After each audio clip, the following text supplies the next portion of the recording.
chers camarades, secrétaire général de la CNP4, aux côtés de moi, ici présent, camarade Daoudasso, nous avons tenu ce point de presse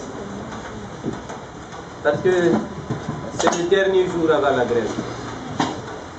Pour informer encore une fois, avant d'aller dans les activités, que sur tous les points de revendication, dont les plus saillants, à ce jour, il n'y a eu aucun point d'accord.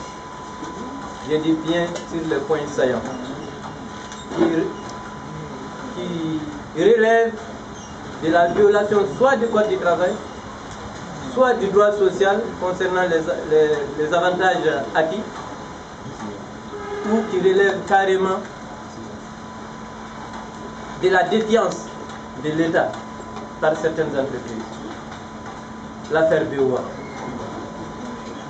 Nous n'avons pas encore assez, à l'heure où nous parlons, le retour convenable du groupe BOA à ce jour, qui concerne les avantages acquis. Et ces avantages acquis, c'est quoi? Nous l'avons répété tout le long de nos conférences de presse. Ça concerne des avantages accordés aux travailleurs relativement aux prêts. Un taux préférentiel accordé aux travailleurs qui existait depuis 2014.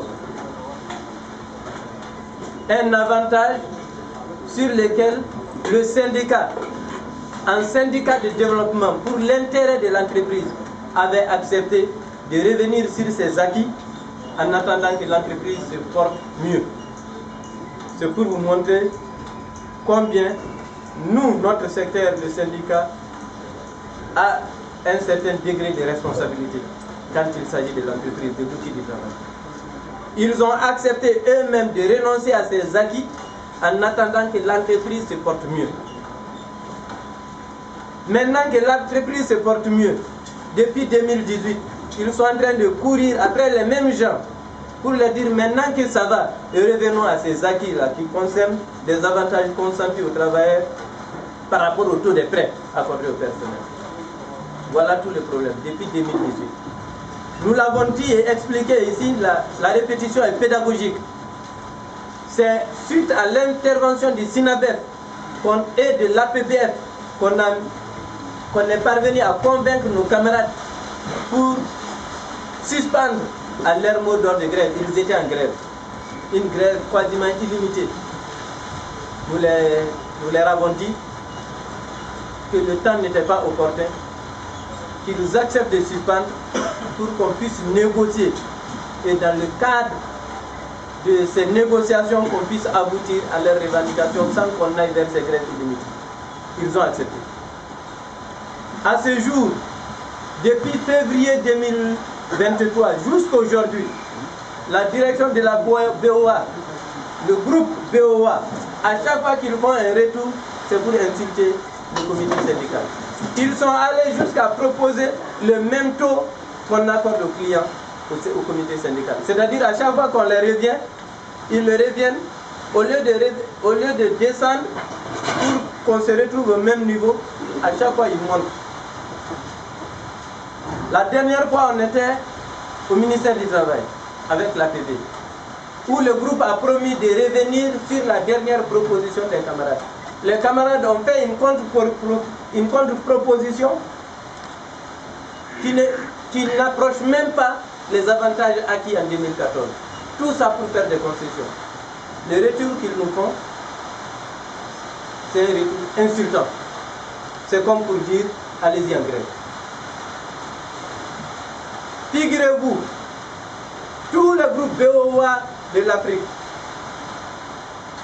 les BOA en Afrique, au Sénégal, etc., partout où il y a la BOA, le taux accordé au personnel au Mali est plus élevé que tous ces groupes. Et ces groupes s'étaient levés pour les mêmes raisons. Ils sont même allés en grève dans tous ces pays pour obtenir le retour des avantages acquis. Mais c'est au Mali où ils continuent à faire un bras de fer. Or, les avantages acquis, c'est sacré. Voilà le problème de la BOA. Donc, pour vous dire, à ce jour, à l'heure où nous vous parlons, le retour est non seulement négatif, mais il est insultant de la part du groupe. Le deuxième point, c'est la libération de nos camarades.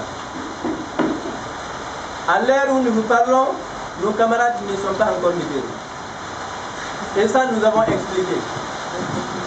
Nous ne faisons pas de l'entrave, ou comme on dit, de l'immixtion dans les affaires de la justice. C'est pas ça. Mais ce que nous décrions, c'est une injustice de la justice. Nos camarades sont encore en prison.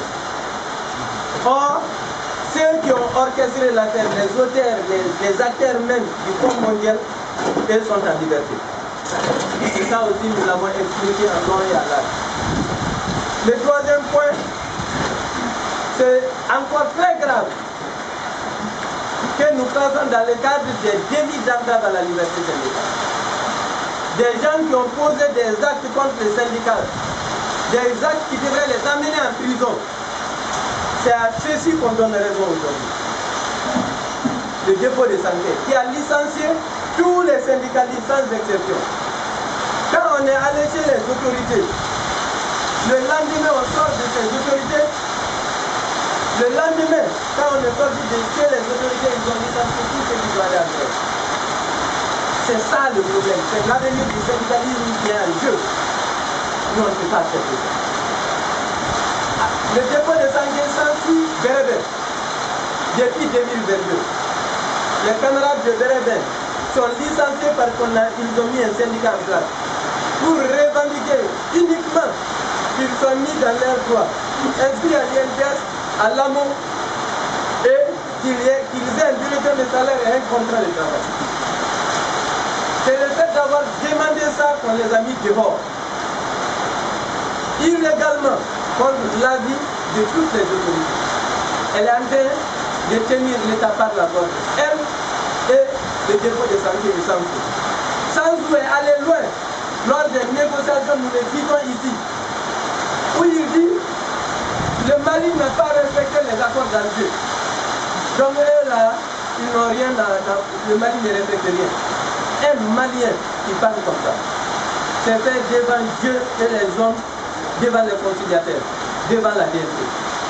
Elle donc, lui, le dépôt de santé, lui donc, parce que l'État ne respecte pas l'accord d'Alger, lui aussi, il ne respecte pas le code du travail. Il ne respecte pas les droits du pays. Comme dans sa tête, l'État ne respecte pas le droit entre son engagement, lui aussi il n'a pas à respecter les droits du pays. Et on laisse ça. Voilà, lui, son argument, le dépôt de santé. Mieux, il fait un chantage contre l'État. Il fait un chantage contre l'État. C'est de cela qu'il s'agit. Au niveau du dépôt de santé, au niveau de Bérében, et au niveau du dépôt de Tabakoto, Serge Vivo. Serge Vivo également, c'est le même problème. Ils sont en train de défier l'État, ils sont en train d'ignorer le droit et qui licencient des gens pour des raisons économiques. Et on n'a pas besoin de dire ici l'état de santé des chefs, l'état de santé des Tabakoto, l'état de santé même des RMO qui les emploient. Sans l'amour, le problème de l'amour, nous l'avons expliqué en long et en large. 72 heures à partir de demain, sans service minimum, et sans suivra à partir du lundi, 96 heures. Je vous remercie.